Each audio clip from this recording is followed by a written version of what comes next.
Kasih karunia dan damai sejahtera dari Allah Bapa kita dan dari anaknya Tuhan Yesus Kristus menyertai kamu sekalian. Amin. Shalom, saudara-saudari sahabatku yang dikasihi Tuhan Allah. Firman Tuhan yang hadir menyapa kita hari ini, hari Selasa tanggal 15 Juli 2025, tertulis di dalam Filipi pasal 4 ayat 8. Mari sahabatku, kita simak dan renungkan firman Tuhan yang menjadi kekuatan dan inspirasi untuk menjalani hari ini. Demikian.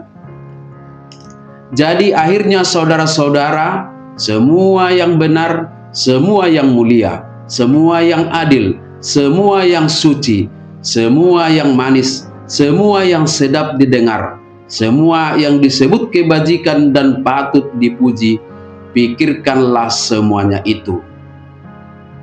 Akub ni alia kadongan pikiri hamuma nasa parange nasitong na daulat na tigor na botor na uli na denggan begion rodi sude na targoar haburjuon na tau puji-pujian. Demikian firman Tuhan.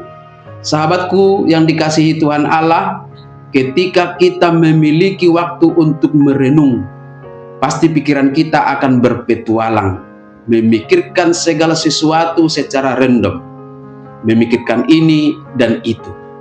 Maka kita akan berpeluang untuk memikirkan hal-hal yang baik dan juga hal-hal yang buruk, hal-hal yang benar atau juga hal-hal yang salah.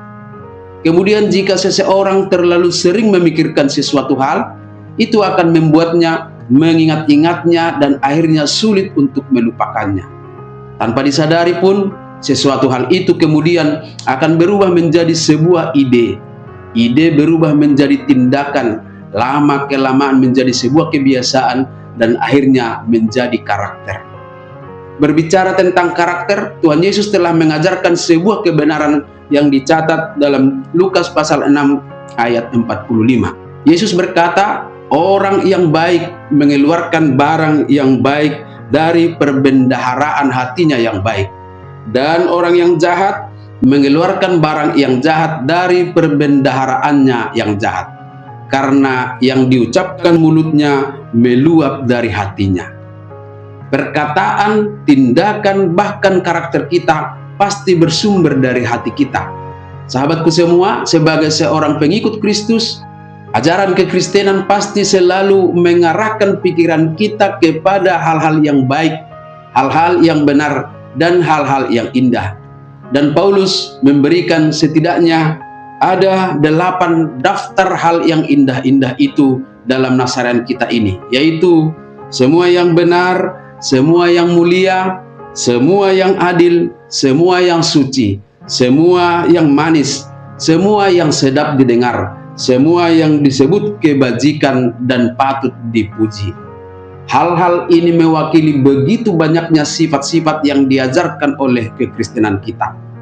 Kita diajak dan diarahkan untuk memikirkan hal-hal itu yang bisa terbentuk menjadi ide dalam pikiran kita, yang selalu mendiami pikiran dan kelak menjadi tindakan atau perbuatan, dan akhirnya menjadi kebiasaan atau karakter atau habitus di dalam dunia sosial kita. Paralel dengan itu, Amsal menekankan sebuah usaha seorang percaya yang harus sungguh-sungguh dilakukannya, yaitu menjaga hati, sebagaimana dicatat dalam Amsal 4 ayat 23. Jagalah hatimu dengan segala kewaspadaan, karena dari situlah terpancar kehidupan. Hati dan pikiran yang dirawat dengan mengisinya dengan nilai-nilai baik, seperti yang didaftarkan Paulus dalam nasarian kita hari ini, akan membuat kita selalu bahagia, karena kita tentunya hanya akan selalu berpikir positif atas segala sesuatu. Dengan demikian, sesungguhnya kita sedang diajak untuk membahagiakan diri dan sesama kita dengan memastikan penghuni hati kita adalah ajaran Kristus.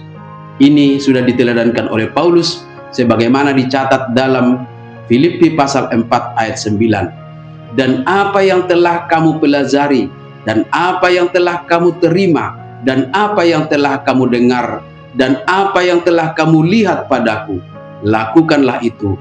Maka Allah sumber damai sejahtera akan menyertai kamu.